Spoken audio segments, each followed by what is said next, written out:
Pessoal, agora nós vamos entrar detalhando, então, os fotossistema 1, fotossistema 2, complexo antena. Então, a gente tem aí, ó, fotossistema 2, P680, fotossistema 1, P700. Complexo antena, 200 a 300 clorofilas A e B, tem carotenoides, tem proteínas. E o fotossistema 1 ou 2, que é o centro de reação, é uma clorofila A especial. Então, tudo é clorofila. Então, vamos voltando agora para a membrana do tilacoide. Né? A gente tinha visto a estrutura do cloroplasto, as suas duas membranas, as pilhas de tilacoide. Né?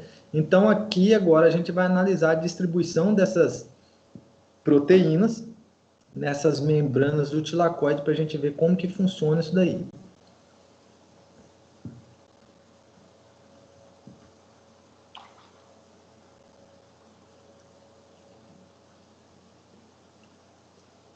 Então aí, ó, a gente tem uma parte do tilacoide aumentada, é um corte na membrana, tá aí, ó, membrana do tilacoide. A parte externa é o estroma, a parte interna do tilacoide é o lúmen, as proteínas que a gente vai falar delas daqui para frente. Então vocês veem aqui tem um dímero LHC1 e trímero LHC2. Isso aí são os complexos antenas do fotossistema 1 e do fotossistema 2. Ela está apresentada aqui, ó, em grande quantidade. Aqui no meio da figura, vocês veem muito fotossistema 2. Ó. E do lado dele está o trímero LHC2, que são 3 proteínas aí, ó, que são o complexo antena do fotossistema 2.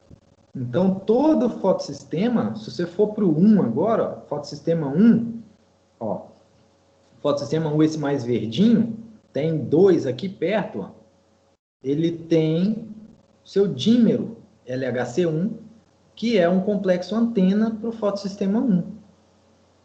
E aqui, do lado, também tem a ATP sintase, com essa parte azul e a outra mais clarinha, né? É a ATP sintase.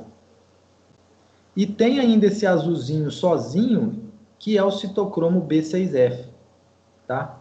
Então, essas proteínas, elas são distribuídas nas membranas do tilacoide, então tem uma série delas, a membrana é toda, né, revestida por essas proteínas, e os elétrons, então a absorção de luz vai ocorrer tudo por essas proteínas, os elétrons vão ser perdidos desses fotossistema 1 e 2, tá?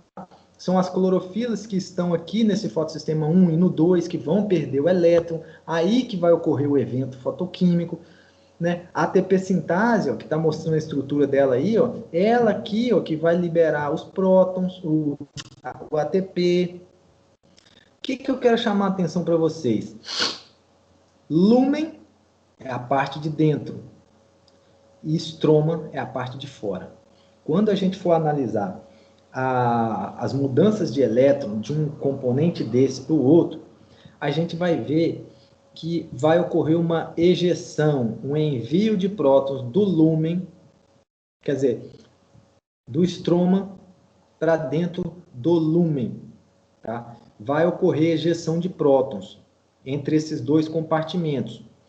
E aí, essa ejeção de prótons, lembra que a gente viu na aula de transporte dissoluto, o transporte ativo primário, o secundário, o primário, a ATP sintase, ela hidrolisava a ATP, a proto-ATPase, ela hidrolisava a ATP e jogava prótons para fora da célula, e esses prótons eram um gradiente de prótons, que é uma força protomotriz. Aqui é algo parecido, só que não é uma proto-ATPase, é uma ATP sintase. Quando esses prótons são jogados do lúmen para o estroma, Na verdade, é do estroma para o lume. Aí, quando eles voltam para o estroma, eles passam pela ATP sintase. Isso eu vou mostrar com detalhes, tá? Eles passam pela ATP sintase e ocorre a produção de ATP. Então, durante o movimento dos elétrons pelos componentes, vai haver a criação de gradiente de prótons, tá? Eu vou mostrar isso com mais detalhes.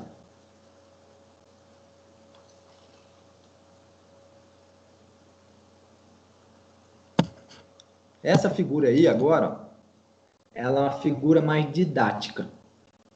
Ela coloca todos os componentes um do lado do outro para ficar fácil o entendimento. Mas lá na membrana a gente viu que eles são dispostos aleatórios. Tem uma certa organização, mas eu não vou entrar em detalhe. Mas aqui nessa figura é só de forma didática para ficar fácil a gente entender. Então preste atenção que aqui do lado esquerdo em azul eu tenho o fotossistema 2, e em verde do lado direito eu tenho o fotossistema 1. Os dois estão recebendo luz. Está chegando fótons nos dois aí, ó. Né? Ou seja, eles possuem complexo antena que estão coletando essa luz, que estão fazendo transferência de energia, aquela ressonância indutiva, para as clorofilas, para elas fazerem o evento fotoquímico que a gente comentou. Aonde eu posso detectar o evento fotoquímico? Sim, se fosse olhar mais fácil aí, nesses dois fotossistemas. Seria essa setinha vermelha mostrando o elétron saindo aqui no fotossistema 2, em azul. E seria essa setinha vermelha aqui no fotossistema 1, verde, ó. Essa setinha vermelha entregando elétrons para FDX, que é uma ferredoxina. Tá? Então, neste momento, estaria ocorrendo evento fotoquímico nos dois fotossistemas ao mesmo tempo. A luz chega nos dois ao mesmo tempo. Tá? Qual é o produto final dessa etapa? O NADPH, que está aqui, ó, porque quando essa ferredoxina recebe o elétron, ela se junta com a FNR, que é uma ferredoxina NADP redutase, é uma enzima, que vai reduzir o NADP oxidado para sua forma reduzida, e liberando isso aí no estroma, tá? NADPH. Agora, o que eu posso dizer aqui? Quando o fotossistema 2 recebe luz e ocorre essa perda do elétron aqui de uma clorofila A especial, né? Ocorre o evento fotoquímico, essa clorofila fica oxidada. E aí que ocorre a oxidação da molécula da água, que a gente vai detalhar ela mais adiante. Ou seja, somente quando a clorofila perde o elétron, que ela fica oxidada, que o fotossistema 2 consegue oxidar a água. Tá? É a fotooxidação, a fotólise da água. É a única reação na biologia, na vida, que consegue fazer isso aqui no meio ambiente de forma espontânea. Tá? É a única reação que consegue oxidar a água, tirar elétrons da água. E aí se produz o oxigênio, que a gente já conhece, produz os prótons e produz o elétron da água, vai repor o elétron perdido pelo fotossistema 2. Tá? O elétron da água vai repor o elétron perdido pelo fotossistema 2. Então entendam isso. Quando o fotossistema 2 perde o elétron e ele faz o evento fotoquímico, ele vai tirar elétron da água para repor esse elétron que ele perdeu. Tá? E esse elétron que o fotossistema 2 perde, ele faz um caminho aqui, ó, pela plastoquinona. Ó. Plastoquinona entrega para o citocromo B6F. O elétron passa para a plastocianina, que entrega para o fotossistema 1. Então, esse elétron do fotossistema 2, na verdade, ele é perdido para ele ir repor o elétron que o fotossistema 1 perdeu. Porque os dois recebem luz ao mesmo tempo, os dois fazem evento fotoquímico ao mesmo tempo. O elétron do fotossistema 1 vai para o NADP, e o elétron do fotossistema 2 repõe esse elétron perdido pelo fotossistema 1. Isso é uma coisa que vocês têm que ficar claro também, perceber isso daí. Quem repõe o fotossistema 1 é o fotossistema 2. E quem repõe o elétron perdido pelo fotossistema 2 é a água. Então, percebam essa sequência, que na verdade a água vai ficar doando elétron durante todo o dia que estiver ocorrendo a etapa fotoquímica. A água vai ser a fonte de elétron, a fonte majoritária de elétron vai ser a água. Ela vai ficar repondo os elétrons que o fotossistema 2 perder. Toda hora que o fotossistema 2 perder um elétron, ele vai oxidar a água para recuperar esse elétron. E toda hora que o fotossistema 1 perder um elétron, ele vai estar recebendo outro que veio lá do fotossistema 2. Conseguiram ver isso aí?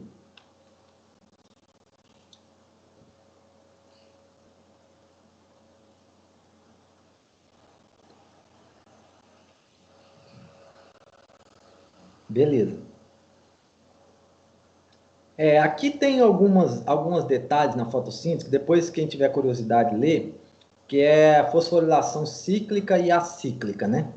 Que envolve essa plastoquinona, citocromo B6F. Vocês estão vendo que o elétron aqui ele faz uma outra via aqui, mas eu não vou ficar detalhando isso não. Eu quero que vocês percebam as coisas mais nítidas, que são esses dois fotossistemas trabalhando junto ao mesmo tempo, a água repondo o fotossistema 2 e o fotossistema 2 repondo o fotossistema 1. E durante todo esse trajeto do elétron, quando a água é oxidada, ela libera oxigênio e prótons. E quando o fotossistema 2 entrega o elétron para essa PQ aqui, ó, que é plastoquinona, ocorre a ejeção de 2 prótons do estroma lá para o lúmen do tilacoide. Isso, na verdade, está criando um gradiente de prótons. Está aumentando a concentração de prótons dentro do lúmen. E aqui, ó, se você acompanhar o sentido do próton, ele vai voltar do lúmen para o estroma a favor do gradiente eletroquímico dele. Olha essa seta vermelha que está aqui, ó, que representa o gradiente eletroquímico. Então, o próton vai estar voltando do maior gradiente eletroquímico para o menor, que está no estroma, utilizando a ATP sintase para fazer esse retorno. E aí que ocorre a fosforilação e produção do ATP. Por isso que eu falei, tem que ter luz para promover os eventos fotoquímicos nos dois fotossistemas. Havendo transferência de elétrons, há a formação do gradiente de prótons. Tendo gradiente de prótons, a ATP sintase consegue fosforilar e produzir ATP. Tendo o evento fotoquímico, tem a produção do NADPH aqui, ó. Então, se você olhar, o NADPH e o ATP estão sendo produzidos no estroma, porque é o local que vai ocorrer o ciclo de Calvin, a etapa de redução e fixação de CO2, de produção de carboidrato. O ATP e o NADPH já são liberados aonde eles vão ser usados. Então, é muito bem feito o sistema. Lembrando que aqui é só uma porçãozinha da membrana do tilacoide, de forma didática, mostrando os complexos aqui em ação, tá? Que, na verdade, isso aí vai estar disposto na membrana, com todas essas proteínas, e basta a gente entender um pouquinho mais, que é o que determina que o fotossistema 2 passa o elétron para a plastoquinona, depois para o citocromo, depois para a plastocianina, depois para o fotossistema 1, depois para a ferridoxina e depois para a redutase. Para isso, a gente precisa estudar o tal do esquema Z da fotossíntese. Aqui eu vou precisar de atenção de vocês para a gente entender isso aqui. Ainda mais por não estar no quadro, isso aí faz um pouquinho de falta, porque lá é mais fácil de explicar do que aqui no computador com essa demora que tem da internet. Que eu mostro um trem no slide, mas vocês não estão vendo aí na hora, vocês só vão ver depois. É isso que mata. Primeira coisa, gente. A direita não, a esquerda, tem uma escala, uma setinha aí mostrando potencial redox, onde para cima a setinha aponta para o sentido redutor e para baixo o sentido oxidante. Tá? Então, oxidação e redução, potencial de oxidação e redução. É esse potencial que vai determinar quem passa elétron para quem nessa cadeia de transporte de elétron. Então, para entender essa figura aqui, eu sempre uso o seguinte mecanismo. Primeiro, vocês vão analisar a parte de baixo da figura. Parte de baixo, onde eu estou mostrando a setinha aí, ó, os dois fotossistemas. Aqui na parte de baixo. Depois, a gente vai analisar quando eles forem excitados. E aí a gente vai analisar lá em cima, os dois fotossistemas excitados. Estou mostrando com a setinha aí.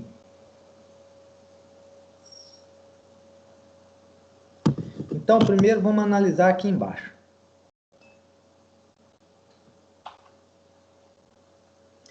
A luz vai incidir nos dois fotossistemas ao mesmo tempo, né? Complexo antena, transferência de energia, nos dois.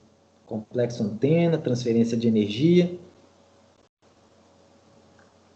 E aí, esses dois fotossistemas vão ser excitados. Eles vão subir de nível energético. Eles vão subir de nível. Tanto o 700 como o P680. Subiu de nível. Quando eles sobem de nível aqui, a gente vai analisar. Se ele foi excitado, ele ganha um poder redutor. Poder redutor é o poder de passar o elétron para alguém na cadeia de transporte de elétron. Quando ela está excitada, ela assume um poder redutor de passar esse elétron. Reduzir, gente, é passar o elétron para alguém. Quando eu dou o elétron para uma molécula, ela fica reduzida. Por isso que a gente analisa aqui o poder redutor da molécula. E aí a gente vai comparar o fotossistema 2 com o fotossistema 1, para ver quem tem o maior poder redutor. Tá? Para isso, eu quero que vocês analisem que o P680 ele está um pouco abaixo do P700 aí na figura. Eles não estão alinhados perfeitamente. O P700 está mais no alto do slide, ó, e o P680 mais abaixo. Se eu fizer uma projeção, pode olhar que está aí do lado do P700, está escrito redutor forte. Se eu fizer uma projeção cá para a escala, cá para a esquerda, no sentido da escala do poder redutor, a gente vai ver que o P700 ele está num nível acima do P680. Por isso que o P680 está escrito redutor fraco e o 700 redutor forte. Redutor forte por quê?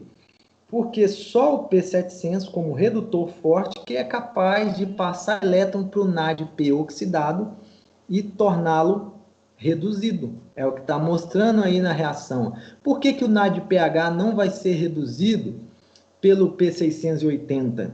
Porque o P680 não tem potencial de passar elétron para o NADP. Só o fotossistema 1, o 700, que é um redutor forte, que é capaz de reduzir o NADP oxidado para sua forma reduzida. Tá? O P700, então, que é o 1, passa o elétron para o NADP. Quando ele passa o elétron, ele fica oxidado, né? Então, ocorreu aqui um evento fotoquímico e ficou oxidado. O P680, se vocês olharem aí, ele vai doar o elétron para a cadeia de transporte que está mostrando ali. Ó, ele vai doar para a cadeia de transporte de elétron. E também, quando ele doa o elétron, ele fica oxidado. E aí, quando os dois doaram o elétron e ficar oxidado, a gente vai analisar a figura embaixo. Por quê? Embaixo, porque a setinha aqui à esquerda do potencial de oxidação mostra que o potencial de oxidação é no sentido aqui para baixo. Quem está mais abaixo na figura tem o maior potencial de oxidação pela escala. Ó. Por isso que o P680 ele está no nível mais abaixo do que o P700. Por isso que eles não estão alinhados. Isso serve tanto para analisar o poder redutor, como analisar o poder oxidante. Note que no P700 está escrito que ele é um oxidante fraco.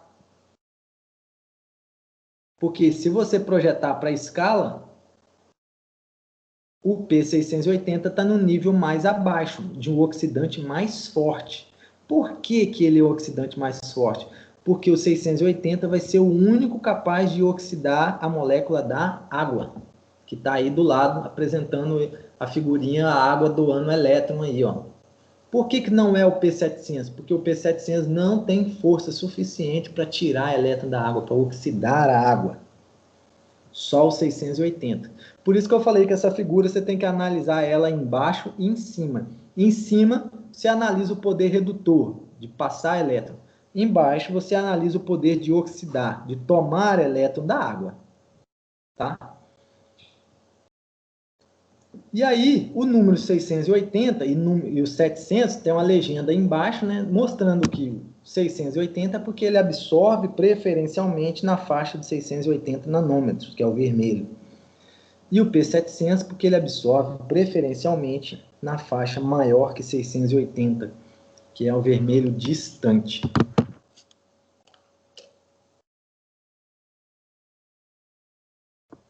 Deu para entender isso aí, gente?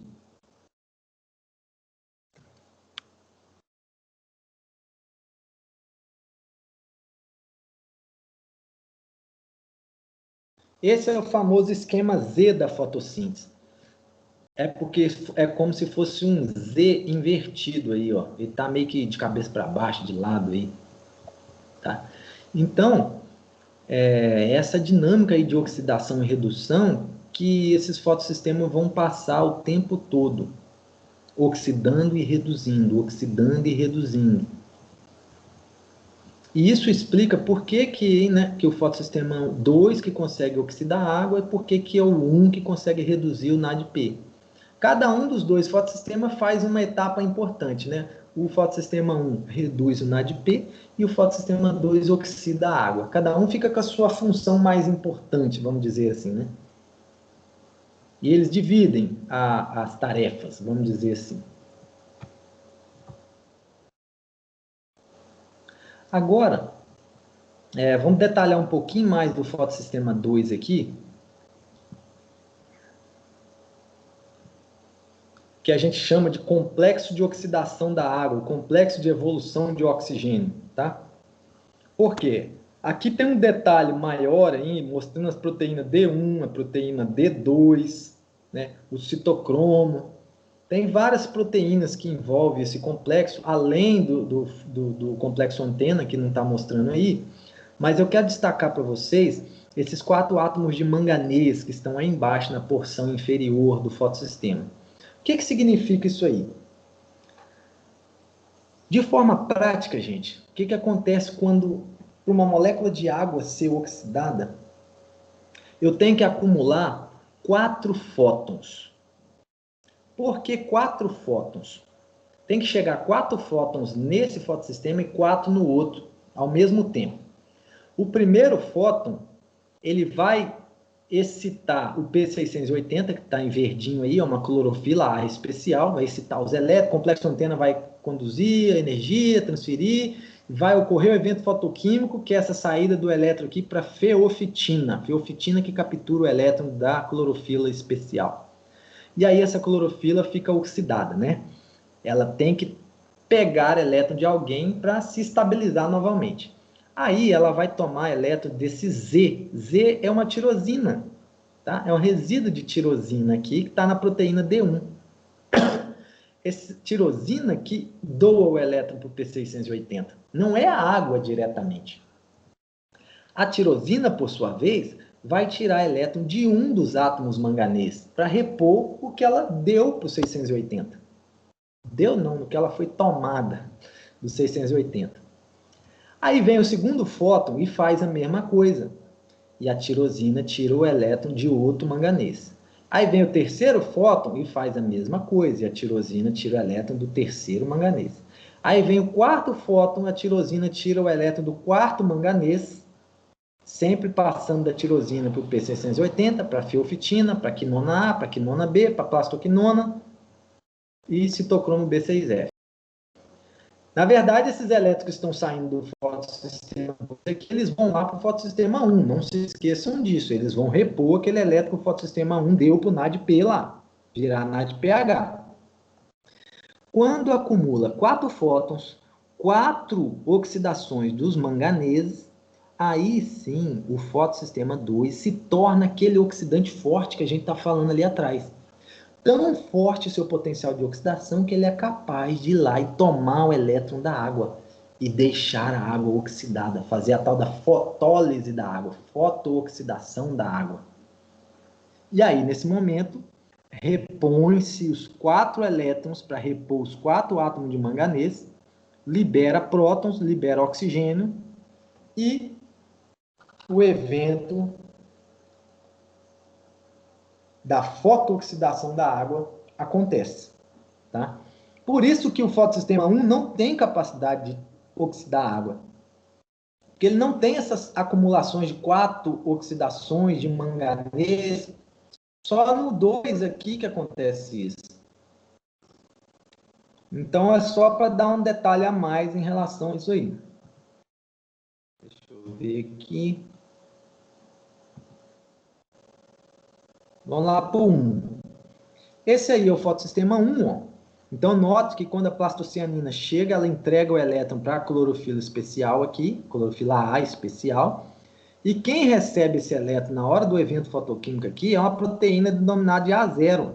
A0 passa para A1, para FX, para FA, para FB, para depois ferredoxina, depois para a enzima FNR, ferredoxina NADP redutase, fazer a redução do NAD oxidado para NADP reduzido.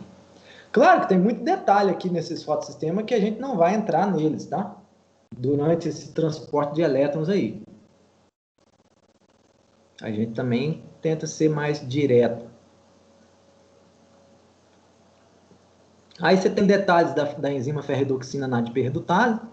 Contém um grupo prostético FAD, que a gente via muito lá na bioquímica, o FADH2, o ciclo de Krebs.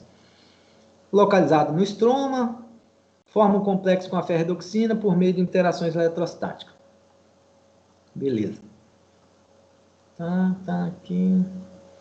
E aí, para finalizar essa parte da fotoquímica, a gente acabou de ver aqui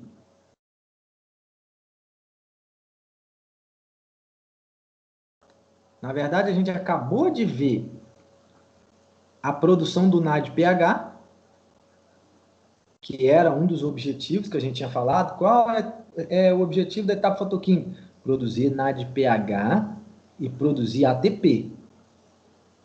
Então, a gente já tem uma visão geral de como que ocorre, né, esse evento fotoquímico, como que ocorre a produção do NADPH, a formação do gradiente de prótons, né, a força protomotriz para mover a ATP sintase e fazer a fosforilação.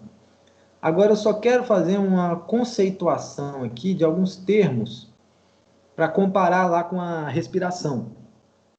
Por quê? Vamos pensar aqui agora. Ó. Quando que a planta vai estar produzindo ATP pela fotossíntese? Durante o dia, quando tiver luz. Quando que a planta está produzindo ATP pela mitocôndria? 24 horas, porque respiração não para. Então, a mitocôndria não para. Então, a planta ela produz ATP nas suas mitocôndrias, em todas as células, da raiz, da folha, de qualquer lugar, e a parte verde de fotossíntese só durante o dia. Né? Então, a produção de ATP da fotossíntese é chamada de fotofosforilação.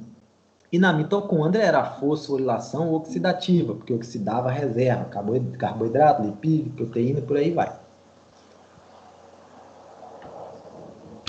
Finalizando isso aqui,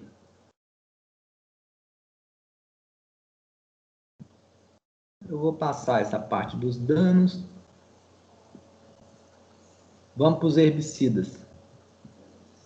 Depois, se vocês quiserem, vocês dão uma olhadinha lá no livro do texto. Quem já leu, já passou o olho nisso aqui. que é a parte de proteção e reparo dos danos causados pela luz, que entra os carotenoides, a dissipação de calor e por aí vai. Os carotenoides do ciclo das xantofilas, que trabalham com essa dissipação de calor. Vamos para os herbicidas.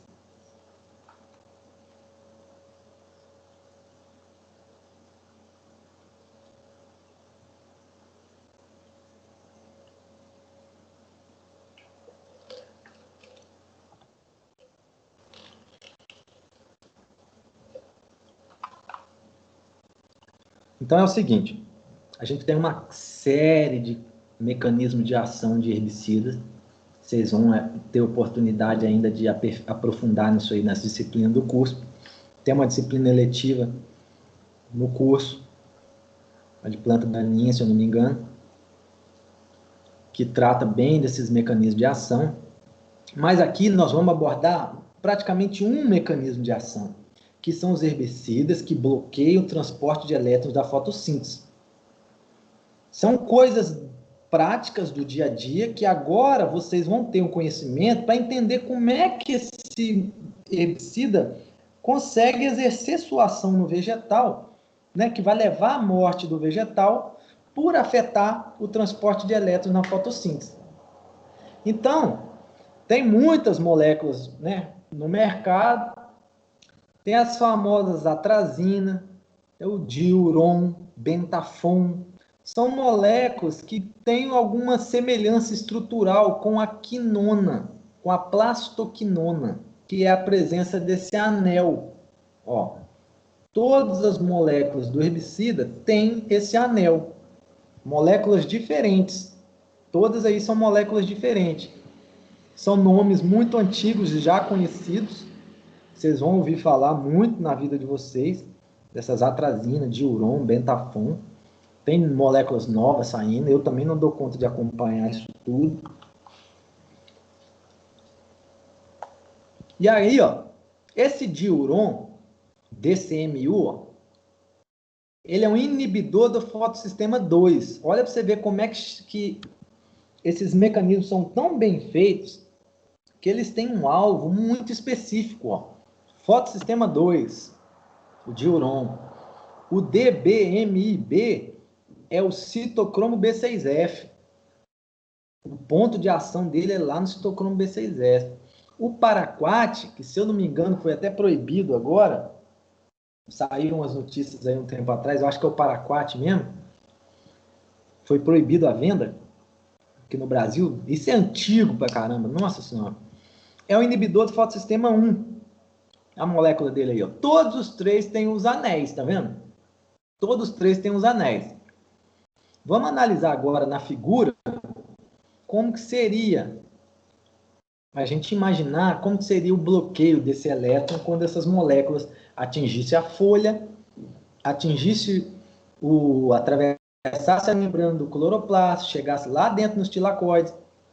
E aí, ó, o DCMU, ó, que é o diuron, ele vai atuar aqui, ó, bloqueando o elétron entre a quinona A e a quinona B, depois que sai do fotossistema 2, ó. O DBMIB, desculpa, o DMIB, que é ele atua no citocromo B6F, ó, bloqueando o elétron aqui, ó. E o paraquat atua aqui, ó, depois do fotossistema 1, impedindo o elétron de chegar no NADP oxidado. E gerando ainda espécie reativa de oxigênio, esse paraquat aqui, ó. Então, pessoal,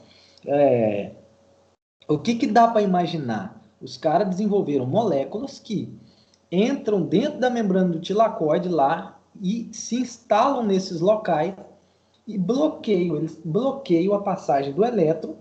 E aí dá para vocês imaginar a consequência, ó, para a produção de NADPH, para a produção de ATP, e a planta vai sofrer as consequências disso daí.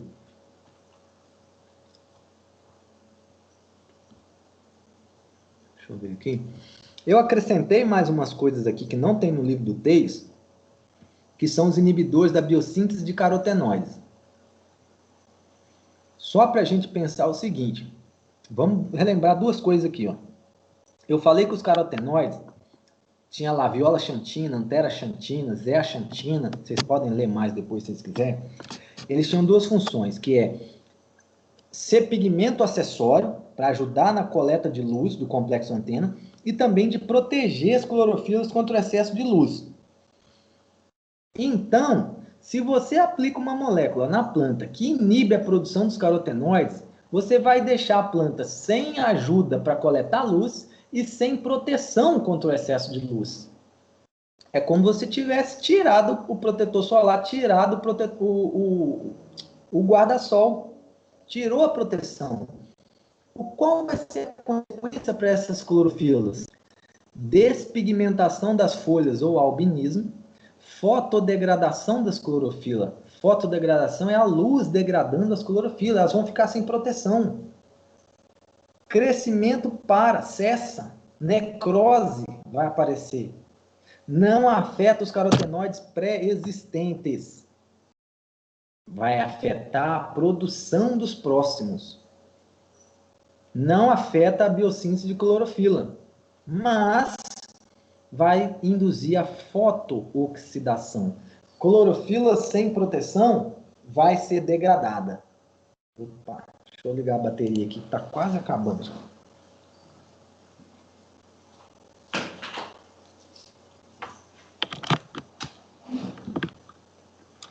Então, é uma outra classe de herbicidas que tem, que são atuantes sobre esses carotenoides, tá? Aqui tem uma rota metabólica que eu coloquei aqui, só um resumo, para vocês verem que tem vários tipos de herbicidas inibidores de carotenoides, e aqui está mostrando a rota de biossíntese de carotenoides, né? Rota de biossíntese carotenoide. Tá aí, ó. Zeaxantina, beta-caroteno, alfa-caroteno, luteína. São vários carotenoides encontrados nas plantas. E os herbicidas são divididos por subgrupo, ó. Subgrupo F3, F1, F2.